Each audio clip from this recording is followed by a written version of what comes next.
5절에 있는 말씀을 우리 한 절씩 교독하시면서 오늘 제 말씀 속의 은혜를 사모합니다. 사도행전 15장 22절부터 35절에 있는 말씀입니다. 제가 먼저 읽겠습니다. 이에 사도와 장로와 온 교회가 그 중에서 사람들을 택하여 바울과 바나바와 함께 안디옥으로 보내기를 결정하니 곧 형제 중에 인도자인 바사바라 하는 유다와 실라더라.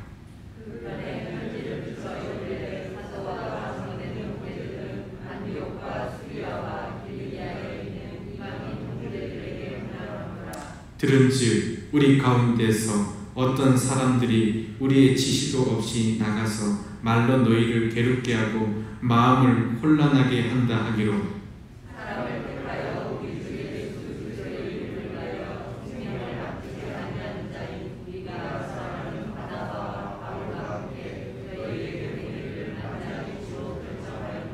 그리하여 유다와 실라를 보내니 그들도 이 일을 말로 전하리라.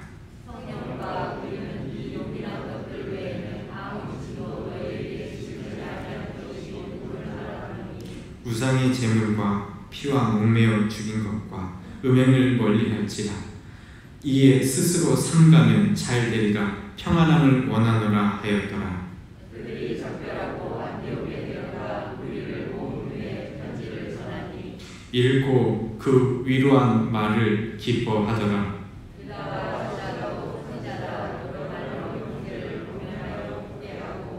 얼마 있다가 평안히 가라는 전송을 형제들에게 받고 자기를 보내던 사람들에게로 돌아가되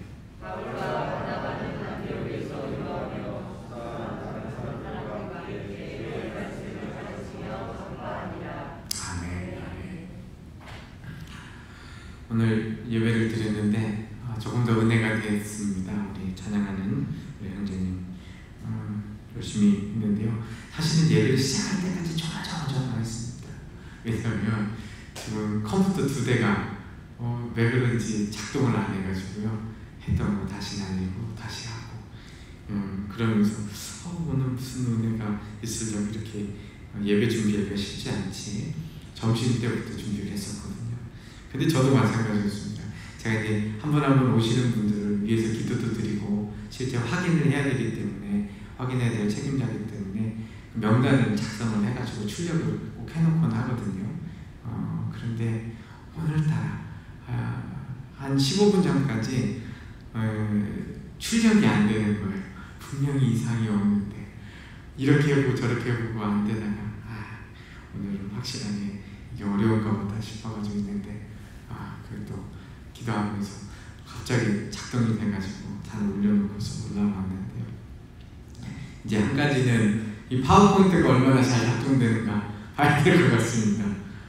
작동되기를 기대하는데 제가 한번 눌렀는데 마치 안 되는 것처럼 되네요. 은혜가 있습니다. 사실 오늘 같이 나눌 거는 성경 지리 가운데서 사도 바울이 2차 전도 여행입니다. 전도 여행이라고 하기보다 인생 여정이죠.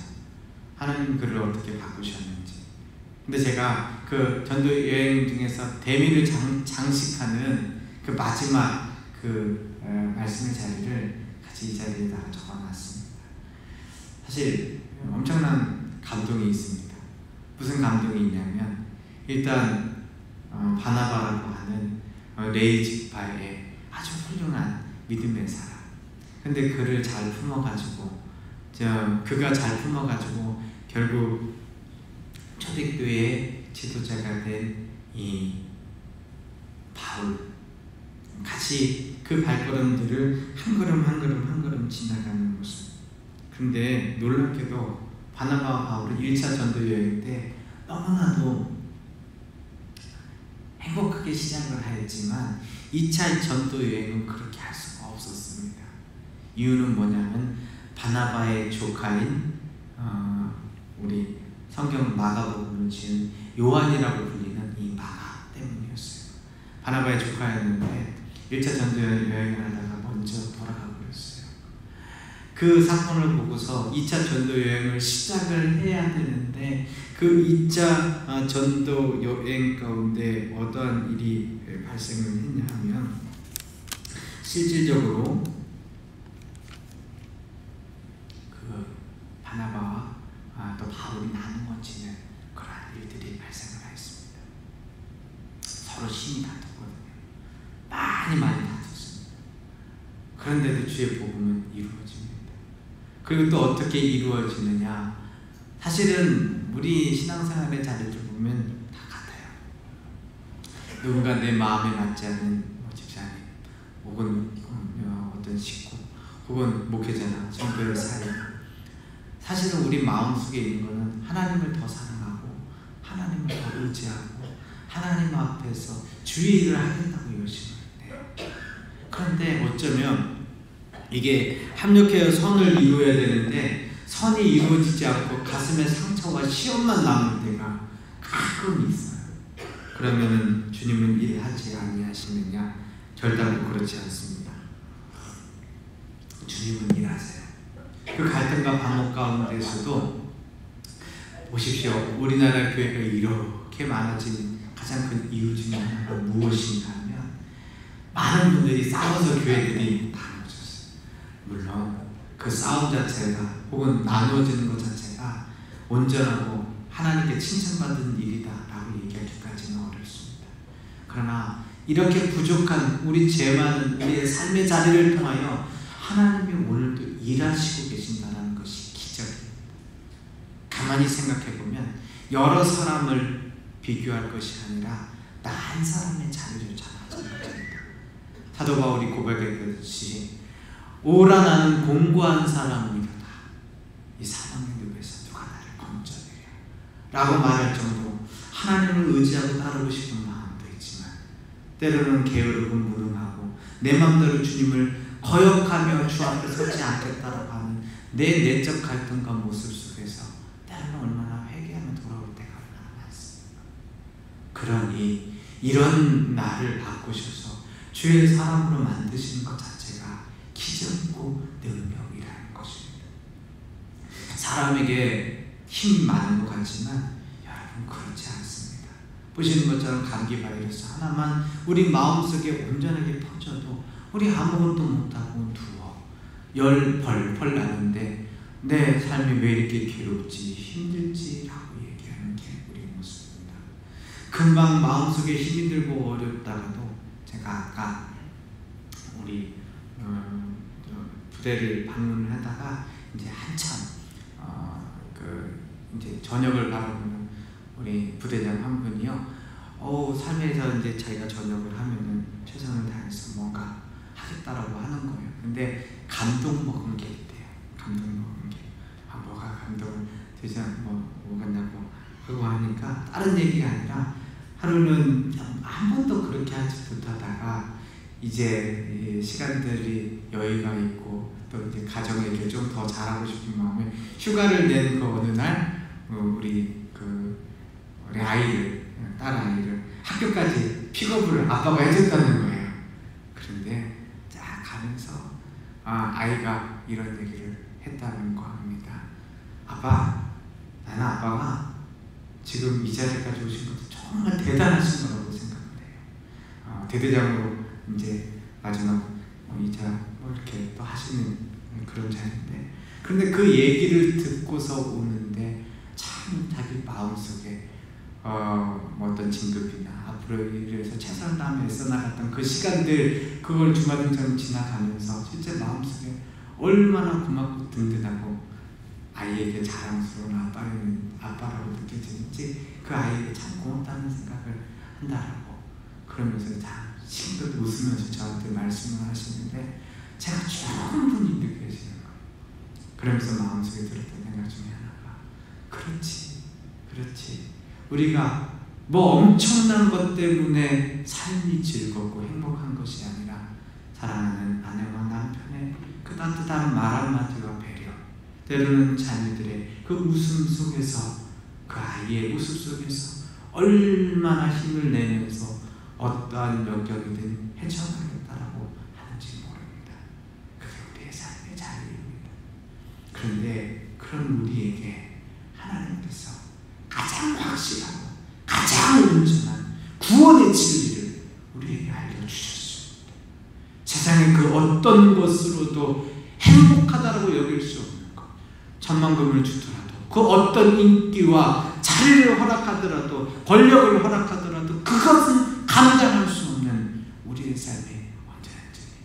우리가 한번 죽는 것은 정해진 삶의 자리 가운데 제약의 결과이지만, 우리는 마지막 심판 때 하나님께서 천국에 걸어가게 하신다라고 하는 그 믿음과 예수 그리스도의 보혈의 능력과 은혜가 우리 가운데 있다는 것을 아는 것이 얼마나 감사하고 좋은지 모릅니다.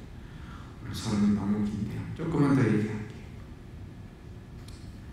우리가요, 천국 가겠다 구원받은 백성이라는 것도 알아야 하지만, 하나님의 구원의 계획 가운데에서 내가 하나님을 오롯이 바라보지 아니하면 나는 지옥의 영불에 들어갈 수 있는 가장 미약하고 우리가 언제나 섰다 하나 넘어질까 두려워하며 하나님을 경외할 자가 되어야 합니다. 지옥은 결단코 모르는 사람들을 향하여서 하는 이야기가 아닙니다.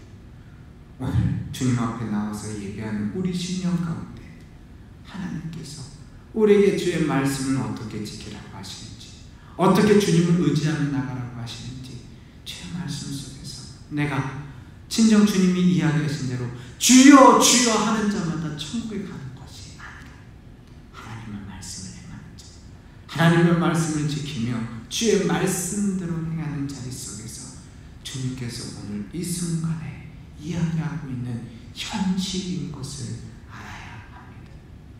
특별히 우리는 마음속에서 가다듬어야 될 것이 있습니다. 물론 우리의 신앙의 열정, 첫사랑의 시간들을 지나가면서 때때로는 우리의 감동도 식어지고 우리가 마치 습관처럼 이 교회에 나와서 예배 드릴 때도 분명히 있습니다.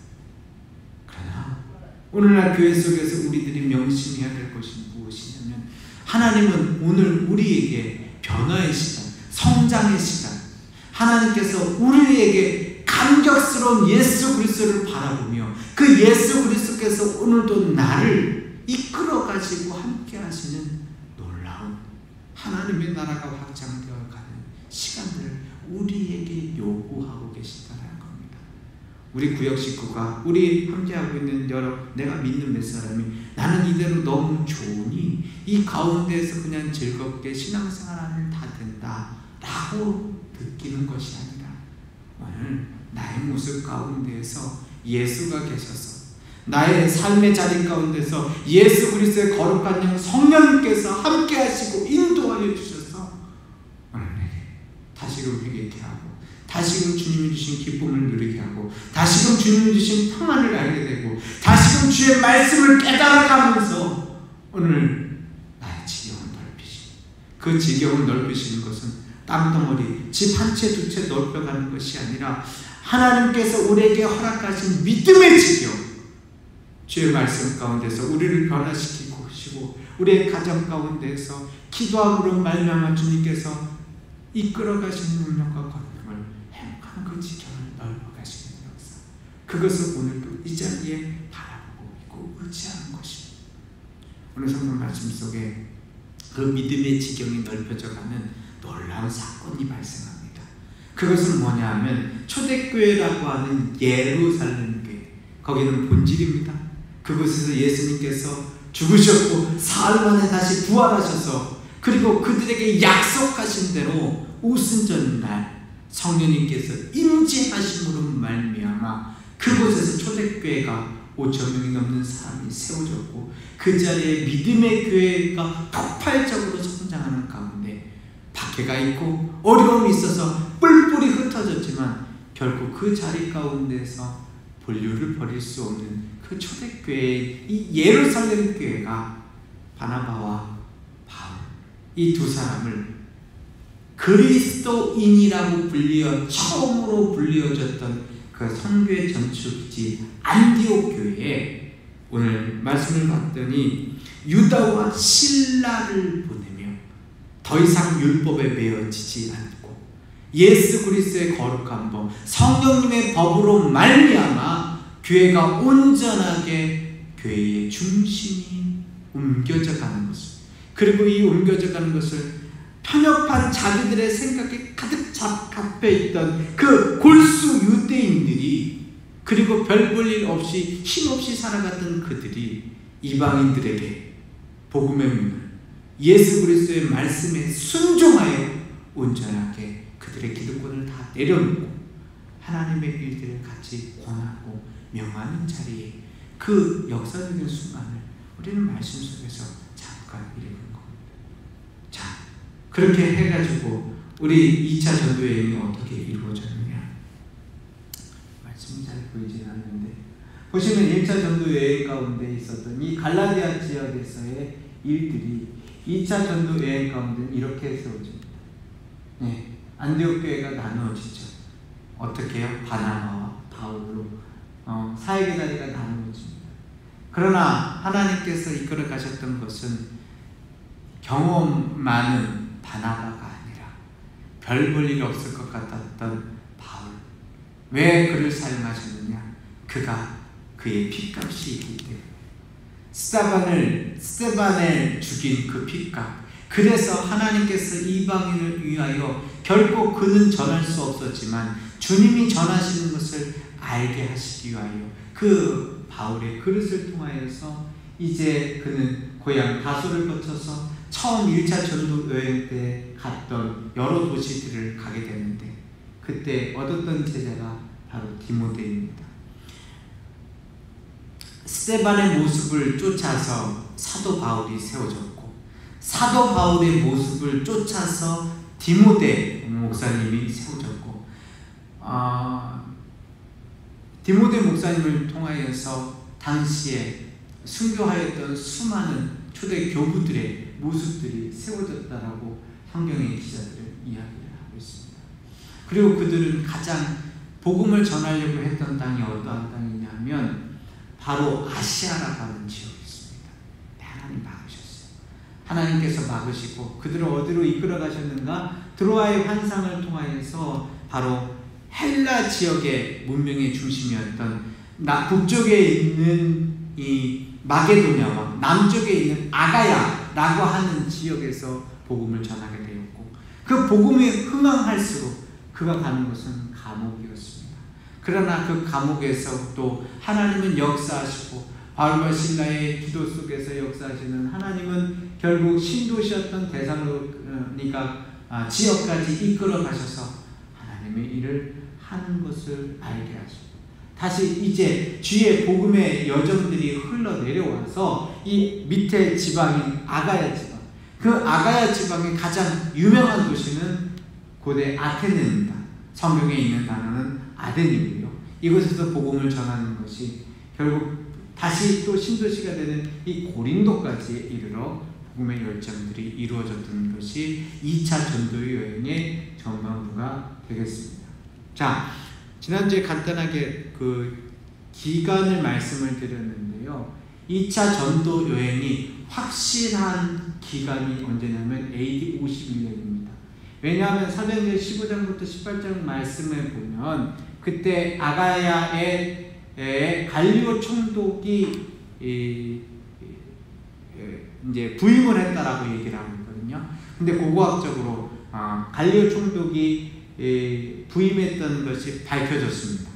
그 고고학 증거에 51년도가 그때라고 하는 것이 확인이 되어서 그로부터 3년 사이에 이 전도가 이루어졌다는 것을 알고 얘기를 하고 있습니다. 당시의 황제는 글라우디오가 되겠습니다. 자, 자꾸 지역만 얘기를 해서 솔직히 조금 낯설 수 있는데 그래도 좀 이해를 하시기 위해서 일단 좀 다시 한번 표현하도록 하겠습니다. 당시에 로마 제국은요, 각각의 속주들로 이루어져서 분권적인 역할 속에서 그 로마의 길로 다 이어져 있었습니다.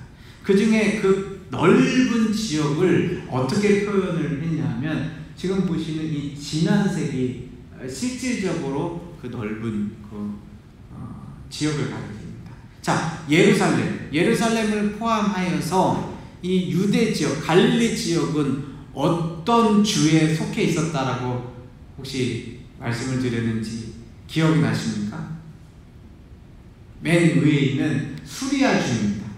그 수리아주의 수도가 안디옥이었고 결국 복음의 전진은 이 예루살렘으로부터 시작하여서 실질적으로 그 가장 번창한 이 수리아 지역의 안디옥에서 온전하게 그리스도의 이름도 불려지고 세워져 갔던 것을 알 수 있습니다. 그러다가 중심이 되는 지역, 2차 전도 여행 가운데 사도 바울이 가장 먼저 택한 지역이 어디냐면 자기 고향이에요. 자기 고향이 어디냐면 다소라고 하는 지역입니다. 이 다소라고 하는 지역이고, 이 다소라고 하는 것은 길리기아라고 하는 주에 속해 있습니다.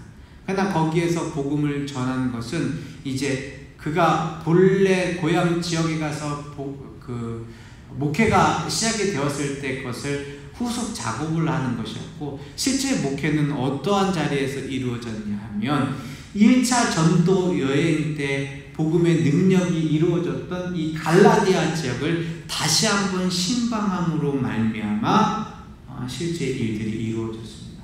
그래서 거꾸로 올라갑니다. 마지막 지역이 더베였는데 이 더베 지역부터 시작을 하여서 루스드라, 이고니온, 그리고 첫 번째 교회가 세워졌던 곳이 어디냐면 비시디아 지역의 안디옥이거든요. 이 비시디아 지역의 안디옥은 누구의 고향이라고 말씀을 드렸죠? 서기오 바울이라고 하는 총독이 그가 예수를 믿고 우리 고향에 가서 복음 좀 전해 주십시오 라고 했을 때 갔던 첫 번째 자리가 이 비시디아 안디옥인데, 이곳에서 말씀이 세워졌는데, 이때 루스드라 지역에서는 디모데를 얻음으로 말미암아 실질적으로 이 후반부에 있는 이 디모데 전후서까지 우리들이 이어지는 것을 볼 수 있습니다. 사실 2차 전도여행은 매우 중요합니다. 이유는 왜냐하면 이 2차 전도여행 가운데 각각의, 그러니까 나중에 쓰기는 했지만 실질적으로 2차 전도여행에서 얻은 교회들, 그 지역에 사도 바울이 서신서들을 보냈습니다. 그래서 그 서신서들의 배경이 왜 어떻게 시작이 되었는지를 알려면 이 2차 전도 여행에서 어떠한 교회들을 세워졌는지를 알아야 되는데요. 그것이 어떠한 지역이냐면 보시는 이 마게도냐와 아가야에 있는 이 교회들을 통하여서 실질적으로 그 복음이 전달이 되었습니다. 그런데 사실은 사도 바울은 이곳으로 가고 싶은 생각이 절대로 없었습니다. 이유는 해협을 건너서 가야 돼요. 그리고 그에게는 이 갈라디아 지하방까지 갔을 때 그에게 당면 가자로 인구도 많고 가고 싶은 곳이 있었어요. 그게 우리가 잘 알고 있는 에베소라고 하는 지역입니다. 이 에베소라고 하는 지역은 아시아라고 하는 주의, 소아시아 주의 가장 범창한 곳이었습니다. 그런데 하나님께서는 그걸 막으셨어요. 그리고서 그는 성령이 막으시는 자리 가운데 마게도냐 환상을 통하여서 우리에게 건너오라고 하는 그 이야기를 들으면서 결국은 해협을 건너서 이 마게도냐 지역에서 복음을 전하기 시작했는데, 결국 이것이 믿음의 능력과 권능이 일어나는 아주 엄청난 사건이 됩니다. 이유는 왜냐하면 네아폴리를 첫 발을 디디고서 우리가 잘 알고 있는 빌립보서, 그 빌립보서에서 사도 바울의 평생을 거쳐서 그러니까 뭐라고 할까요? 기도의 후원자, 그리고 이 선교 헌금의 후원자인 이 루디아를 만납니다. 그리고 그 자주장사인 루디아를 통하여서 실질적으로 여러 가지 쓸 것들을 많이 공급을 받고 하나님께서 일하시는 것을 알게 되었는데, 그래서 이 사람들이 있고, 그 더 중요한 게 있습니다. 그건 뭐냐면 이 마게도냐를 건너오면서 성경의 관점이 변하는데, 사도 바울에 대한 이야기를 하다가 사도행전 16장을 들어가면서 우리가 라고 하는 표현이 나와요. 그러면서 무엇을 알게 되냐면 이 우리가라고 하는 표현 속에서 이제 이 사도 바울의 이야기를 수없이 자세하게 적거든요. 그 후로 이 성경을 기록한 그 저자가 합류하는 것이 느껴져요. 그가 누구냐면은 마게도냐 지방 출신인 의사 누가입니다. 그 의사 누가를 통하여서 실질적으로 이루어졌고, 뭐 소설이기는 하지만 그 그러니까 바울이라고 하는 영화가 한 1-2년 전에 상영이 됐거든요. 그런데 거기에 어떠한 장면을 묘사를 해놓냐면은 감옥에 있는 사도 바울에게 의사 누가가 찾아가서 사도 바울 선생님, 아무래도 지금까지 하나님께서 어떻게 인도하셨는지 기록으로 남겨놓아야 되지 않겠습니까? 라고 하면서 바울을 설득하는 장면이 나옵니다. 그래서 이 앞에 16장 이전에 있는 말씀들은 실질적으로 사도 바울이, 그러니까 물론 누가 선생님은 실질적으로 수많은 자료들을 가져다가 이 말씀들을 주님의 조명하심 아래서 적게 되었어요. 하지만 그 중에서 가장 직접적인 영향을 받은 것이 사도 바울을 통하여서 실질적으로 이야기를 듣고 하나님이 일하시는 것을 보게 되었습니다. 그래서 아볼로니아, 데살로니가 베레아 지방을 거쳐서 이제 배를 타고서 밑에 아가야 지방을 내려와서 그는 그곳에서 아테네에서 복음을 먼저 전했어요.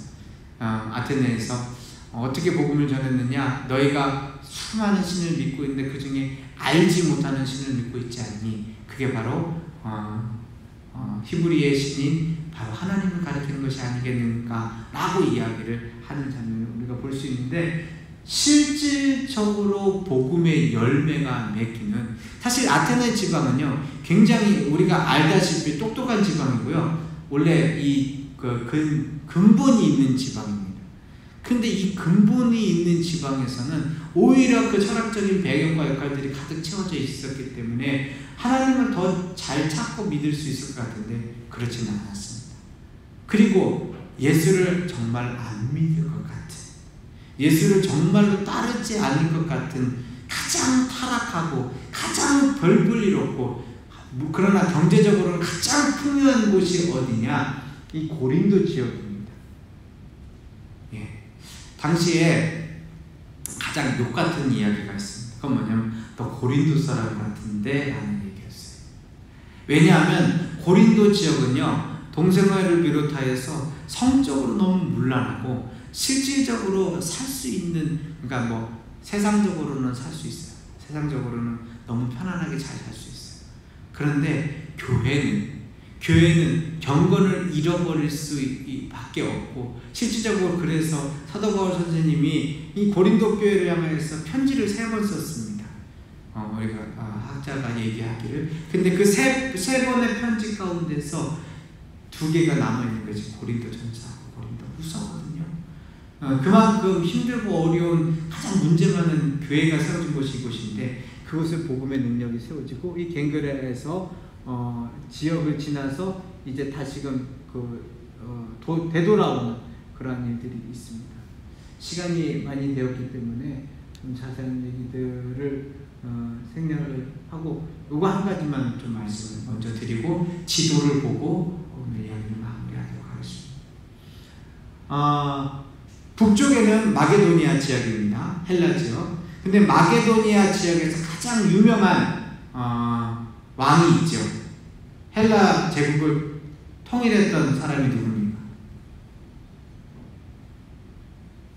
네, 여러분 혹시 성경 얘기를 하다 보니까 상식이 뭐 왠지 성경에 있는 인물을 말하셔야 될 것 같은 생각이 들죠.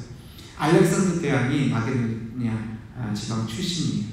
원래 뭐 우리나라도 남북으로 나눠 있습니다만 이 마게도니아 지역은요 쉽게 얘기해서 듣보잡이에요. 이 중심은 어디냐면 남부에 있는 아가야 지방입니다. 그런데 역사 아이러니는 놀랍게도 마게도니아 지역의 듣보잡이었던 알렉산더 대왕의 가문이 결국 헬라 제국을 통일함으로 말미암아 실질적으로 헬라 제국의 문명은 결국 그 마게도니아 지방을 중심으로 해서 이루어졌고, 사실은 이것은 오늘날 그리스가 세워지고 그 위에 뭐 여러 독립국가들이 있지만 지금도 어떤 갈등과 반목으로 남아있는 것이 있다고 합니다.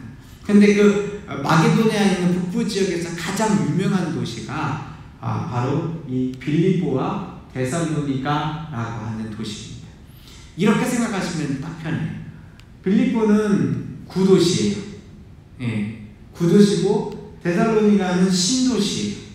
그래서 전통을 찾으라고 하면 빌립보에서 찾을 테고, 그러나 교회가 세워지고 사람들이 많이 모이고 실제 복음의 역할들이 이루어졌던 것은 신도시입니다. 자, 밑에 지역에서는 구도심이 어디냐면 아덴입니다. 아테네가 구도시고 신도시가 어디냐면은 이 고린도입니다. 이렇게 나누어져서 있는데, 놀랍게도 사도 바울은 이 모든 것들을 다 거치면서 하나님께서 성령님으로 말미암아 미리 예비하신 복음의 이 터전들이 하나씩 이루어졌고요. 사도 바울이 걸어갔던 이 2차 전도 여행의 길은 사실 이곳까지 올 때에 그 길은 알렉산더가 제국을 만들기 위해서 왔던 그 원정로를 거꾸로 거슬러 올라가는 길이었습니다. 자, 이제 지도 뭐 여러 가지 지명들을 말씀을 드렸는데, 그래도 설명은 한번 드리고 마치는 것이 좋을 것 같습니다. 자, 그럼 어떻게 전도 여행이 시작이 됩니까? 자, 빨간 글씨가 주입니다. 굉장히 큰 주고, 여러분 예루살렘 처음 오신 분이 있어서 말씀을 드리면, 예루살렘이 여기에 있고 지금 이스라엘은 여기 반틈 있는 아주 작은 곳이고, 이게 지금 지중해 동쪽 부분을 여기가 지금 이탈리아, 그리스, 터키에 있는 지역의 자리입니다. 실질적으로 물론 터키가 전쟁에서 패하면서 많이 줄어들기는 하였지만 지금도 여기를 가보면 엄청나게 넓은 땅입니다. 근데 이곳을 다 거쳐가지고 사도 바울이 이 헬라 제국 문명뿐만이 아니라 이 로마까지 가게 됐었죠. 근데 우리가 이 수리아 지역, 이곳이 수리아 지역인데 복음이 이곳에서부터 시작을 하여서 이 윗지방까지 갔을 때 보시면은 마게도니아 지방은 요 위에 북쪽에 있는 이곳을 가리킵니다. 그래서 데살로니가가 있고 빌립보가 있는 것을 눈에 들어오시죠. 그리고 아가야 지방은 요 밑에 지방을 말합니다. 이 밑에 지방을 말하는데 그 중에 중심이 되었던 아테네와 고린도가 우리 눈에 들어오는 것을 볼 수 있습니다. 아시아라고 하는 지명이 생긴 이유는 이 서방의 중심에서부터 이 지역을, 건너가는 이 지역을 아시아라고 불렀는데, 이것을 생각을 하면서 했던 지명이 결국 이렇게 전부 다를 가리키는 지명이 되었습니다. 자, 시작을 보도록 하겠습니다. 시작은 바나바가 자기 고향으로 요한을 데리고서 이곳을 떠났습니다. 원래 이곳은 1차 전도 여행의 첫 시작이었죠. 그런데 바울은 이렇게 가지 않습니다.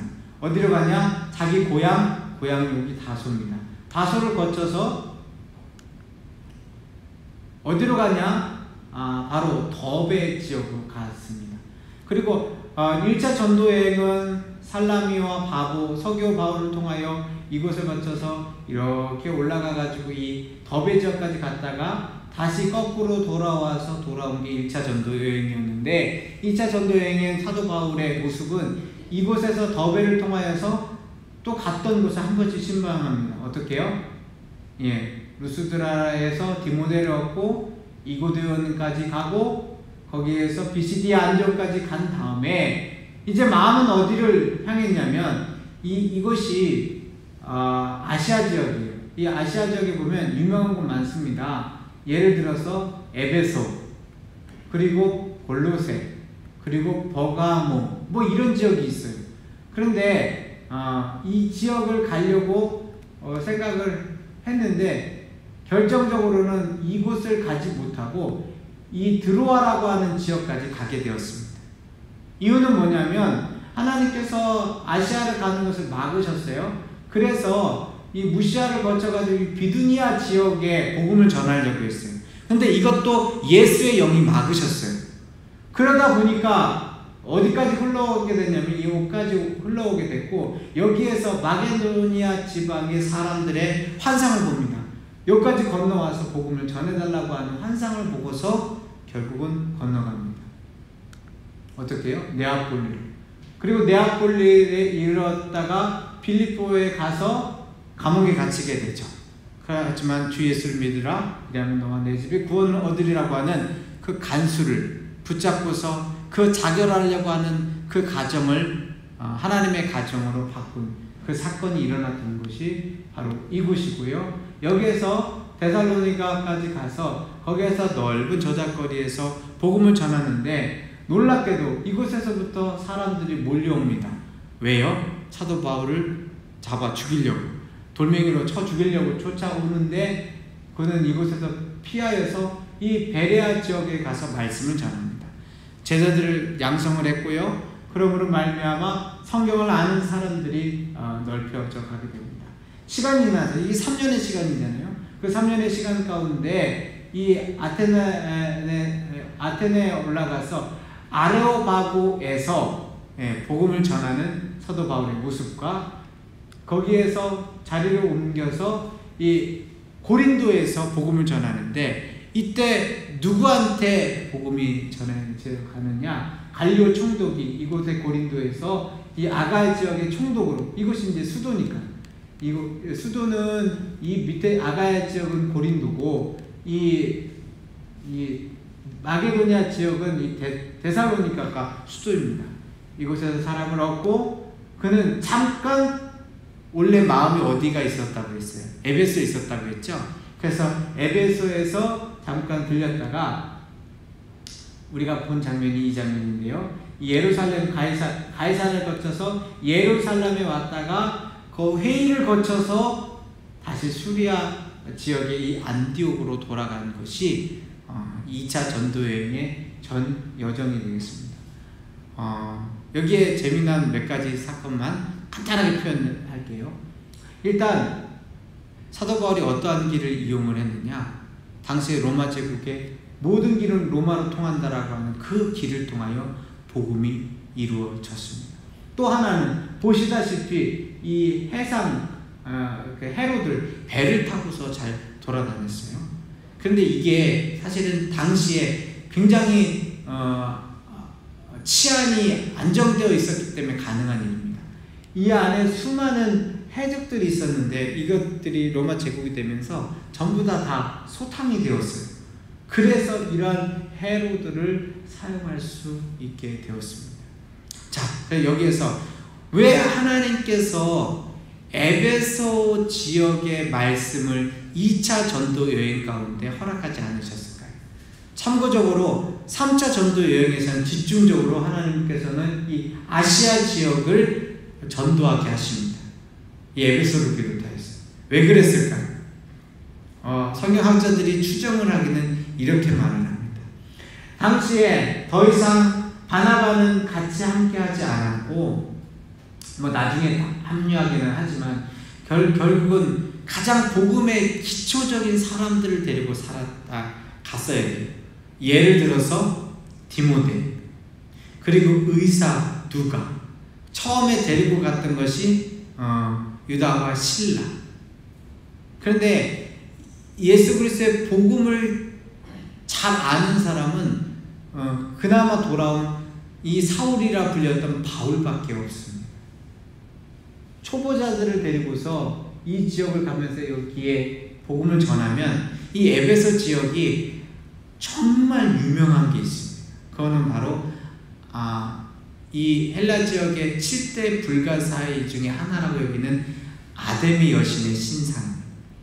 그러니까 이방 종교가 굉장히 심각했어요. 그러니까 하나님께서는 원하시는 것이 무엇이었냐면은 초보자인 사람들과 가서 여기에서 무참하게 깨지는 일. 그러니까 우리가 이런 거죠. 하나님은 준비된 사람을 사용하시거든요. 더 정확하게는 준비시켜서 하나님은 사용을 하세요. 그 하나님께서 준비시켜서 사용하시기까지 결국 이곳에 가고 싶었지만 가지 못하게 되고, 결국 이 에베소 지역에 당시에 아주 너무 중요한 사역자들을 파견하고 자기는 갑니다. 그 사람들이 누구냐면 이곳에서부터 만났던 이 고린도 지역에서부터 로마에서부터 당시에 박해가 있어가지고 유대인들 중에 쫓겨난 부부가 있어요. 그 사람이 누구냐면 브리스길라와 아굴라입니다. 그 브리스길라와 아굴라를 이곳에서 그 제자로 얻고 이들을 이곳에 먼저 파견해서 선교사로 보낸 거죠. 선교사로 보내가지고 복음이 무르익게 되어진 다음에 하나님께서 명령하실 때 결국은 이 자리로 가서 다시금 복음을 전하는 역사가 있습니다. 제가 오늘 말씀드리고 싶은 요지는 이겁니다. 사도 바울의 그릇은 개인의 그릇이 아닙니다. 하나님께서 먼저 스데반의 그릇으로, 그의 스데반의 순교의 그릇으로 주님께서 선택하신 것이 사도 바울의 그릇이고, 그 사도 바울의 그릇이 채워지기 위해서 바나바를 비롯한 수많은 사람들이 함께 수고하고 애쓴 자리가 있으며, 또한 그것은 바울의 단독적인 사역이 아닌 하나님께서 만나게 하신, 하나님께서 그 마음 문을 열어서 믿음의 시간을 갖게 하시는 수많은 디모데를 비롯하여 수많은 제자들을 통하여 허락하신 일들입니다. 오늘 이 자리에 나와 있는 우리 자리도 마찬가지입니다. 나는 사도 바울같이 엄청나게 쓰임받지 않습니다. 그렇게 생각하지 않으셔도 됩니다. 사도 바울은 죄인 중에 괴실하고 그 자신을 가르쳤습니다. 그가 어떻게 하나님을 핍박하고 예수 그리스도를 핍박하고 박해하였는지 예수님께서 그에게 분명하게 말씀하셨기 때문에 그렇습니다. 물론 은근하게 주님 마음 아프게 하는 것은 우리들이 있기는 하더라도 사도 바울처럼 대놓고 주님을 핍박하며 그렇게 엄청난 괴수이신 분은 아무도 없습니다. 그러나 분명한 것은 또한 무엇이냐, 우리가 오늘 이 자리에 잠깐 나와서 예배 드리는 것지만 이 자리 가운데서 오늘 만나고 또 내일 부대에서 만나고 또 시간과 여건 가운데서 잠시 지나가면서 작은 경례하면서 나누어가는 삶의 자리 가운데서 하나님은 우리의 삶의 자리들을 이 사도 바울의 그릇처럼 만들어 가시고 세워주시고 지경을 넓혀 가신다는 것을 우리는 알고 오늘 감사할 수 있어야 합니다. 사실 군인교회가 세워진 자리들이 다 그러한 것 같습니다. 작지만 한 18년 정도 각각의 교회들 가운데서 신앙생활하면서 어쩌면 처음에 만났던 그분이 시간이 지나도 동일하게 일하고 역사하시는 것을 알게 되었습니다.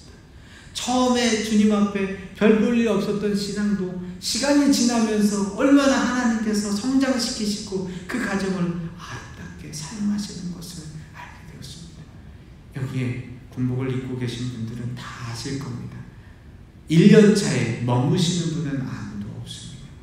시간이 지나면 때때로 경험도 쌓이고 그만한 역량도 쌓이고 그만큼 일을 하겠다라고 결심도 하고 최선을 다하다가 진급도 하고 승진도 하고 또 여러 가지 모양으로 명령하는 부대에 가서 애쓰시는 자리에 있을 겁니다.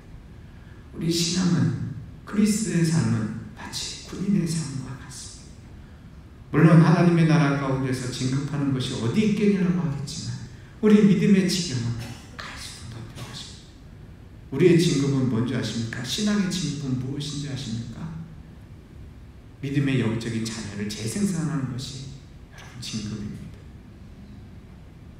한 대가 내려가고 두 대가 나가고, 만약에 내 삶 가운데서 그 누구도 주의 사랑으로 품으실 수 없었다면 지금 이 순간에 기도하시고 결단하셔야 합니다. 하나님, 아직도 제 그릇이 그만큼 크지 않았습니까? 신앙생활을 얼마나 했는데 아직까지도 주님께서 제게 허락하신 믿음의 자녀가 없습니까? 기도하며 간구하며 마치 해산의 수고처럼 주의 사랑을 전하기 위하여 나를 통하여 역사하시는 사람과 개인의 자리와 부대의 자리가 없습니까? 저 주님의 지경을 넓혀 주십시오. 그렇게 간구하고 있으시는 겁니다. 오늘도 부대의 자리 가운데서, 개인의 삶의 자리 가운데서, 학교에서 또 가정의 삶의 자리 가운데서 너무 수고하셨습니다. 그러나 주님께서는 오늘 이 자리에 묻습니다. 주의 복음의 통로 속에서 나의 그릇을 넓히시겠다고 말씀하시는데 그 그릇을 넓히시는 자리 가운데 나는 순종할 수 있냐라고 주께서 물어보고 계십니다. 우리 다 같이 잠시 합심하여 기도했으면 좋겠습니다. 오늘 이 자리에 합심하여 기도하는 것은 우리의 당한 현실 속에서, 우리 대한민국의 현실 가운데서, 전 세계의 자리 가운데서 주여 이 코로나19가 찾아들게 하옵소서. 현명하게 대처하게 하여 주시옵소서. 수고하고 애쓰는 자리 가운데 주님이 도우시고 함께 하여 주시옵소서. 이 어려운 시간들을 잘 이겨나가게 하여 주시옵시고 주님께서 도와주시옵소서. 우리의 지혜뿐만이 아니라 하나님 주신 지혜 속에서 합력하여 선을 이루어가는 자리가 되게 하여 주시옵소서. 이것을 위하여 기도해 주시고, 또 하나는 내가 마치 사도 바울에게 마가 요한처럼 복음의 자리 가운데서 쓸모없다, 별 볼 일 아니다라고 여기는 그 누군가 있으십니까? 내가 별로 마음에 들지 않는다라고 하는, 주님께서는 그 사람도 사랑합니다라고 얘기하시는 그 누구의 사람이 있습니까? 합력하여 주의 일을 하기 위하여서 어쩌면 나는 마음에 들지 않지만 위하여 기도하라고 이야기하시는 그 사람이 있습니까? 그 사람을 위하여서 잠시 이 시간에 합심하여 한 예배를 기도하시길 바라겠습니다. 살아계신 아버지 하나님, 부대 영광과 동성에 하나님이 동행하시고 인도하여 주시옵소서. 우리들이 구하여야 할 것이 이 자리에 진정 주님 앞에 나가서기를 원하오니 주여 응답하시고 채우시사. 주여 원하며 함께하여 주시옵소서. 우리 방법을 통하여 주님이 원하시는 일들로 주여 원하며 도우시고 함께하여 주시기를 원하오니 주님 채워주소서. 주여 함께하여 주시옵소서. 주여 주의 지혜를 허락하시고 아버지 어려운 상황 가운데서 진정 주님께서 내게 쓰임을 허락해 주십시오. 주님 마음과 잡아주시기를 원하옵나이다. 주님 아버지 하나님, 귀한 아버지 하나님의 삶을 허락하시고 감사합니다. 제게도 아버지 하나님 어렵고 기도할 사람을 주신 것을 감사합니다. 주여 기도하고 원하오니 그 자리를 통하여 하나님께서 역사하시고 인도하여 주시기를 원하오니 주여 응답하여 주시옵소서. 주님 채워주시옵소서. 주님 감사합니다. 우리에게 주님께서 신앙의 선배인 한 사람 한 사람의 모습 속에 어떻게 복음을 전하기 위하여 주님이 주신 표대를 얻기 위하여 그 인생 전부를 걸고 하나님을 사랑하는 사람이 있었는지를 잠시 작은 지도의 화면 속에서 알게 하여 주시니 감사드립니다. 우리의 발걸음은 작은 한평, 오늘 내가 디딛고 있는 것이 전부인 것 같지만 사실은 주님께서 내 지나온 과거와 오늘 현재와 앞으로의 삶의 자리 가운데서 수많은 사람을 또 만나게 하실 것이고 그 가운데서 예수 그리스도의 산 증인으로서 살아가게 하실 것을 나는 오늘 이 자리에 알기에 나의 그릇은 너무나도 편협하고 적은 것처럼 보이지만 주님께서 펼치시는 주의 믿음의 그릇은 오늘 초대교회가 그러했던 것처럼 오늘 이 상승대 교회에서 함께 예배드리는 우리 모두를 통하여 이것이 함께 하실 것임을 알기에 주님 풍성하게 부어주시기를 원합니다. 주님, 우리가 당연한 것을 감사할 수 있는 것은 누구나도 할 수 있지만 주의 능력과 은혜 가운데서 그럼에도 불구하고 주님께 감사합니다라고 이야기할 것은 나의 힘과 능력이 아닌 주님이 주신 은혜와 기쁨 속에 감당할 수 있는 은혜인 줄 믿습니다. 오늘의 현실 속에서 어려움이 있다면 그럼에도 불구하고 주님 감사합니다 고백하기를 원합니다. 정해진 부대의 상황과 여건 가운데에서 코로나19 환자로 또 발생이 됨으로 말미암아 여러 가지 분자국에 서는 가운데 더 근심하고 걱정할 수밖에 없지만 먼저 우리의 입술은 주님 앞에 선포합니다. 주여, 그러함에도 불구하고 감사합니다. 그러함에도 불구하고 주님 앞에 기도하게 하시니 주님 앞에 마음을 모아 오늘 이 어려운 자리를 헤쳐갈 수 있게 하시니 어제도 수고하고 했으며 오늘도 수고하고 했으며 내일도 애쓸 수 있게 하시니 감사합니다. 우리에게 주님께서는 감당할 시험밖에 허락하지 아니하신다 말씀하셨습니다. 그렇게 에베소 지역을 지나가며 사도 바울에게 시간의 때를 기다리게 하신 것처럼 우리에게도 오늘 이 자리에 기다리며 수고하고 애써야 될 자리를 주께서 말씀하신 자리인 줄 믿사오니 주여 도우소서. 주여 더 확산되지 않도록 코로나19의 상황과 국면을 진정시켜 주시옵소서. 이 대한민국의 상황과 모습이 너무나 위태위태합니다. 너무나 오래된 시간 가운데서 지치고 어려울 수밖에 없사오니 주여 이 땅을 불쌍히 여기시사 모든 것 가운데 역사하시는 하나님의 은혜를 알게 하시고 우리에게 중보의 기도의 시간을 허락하셨사오니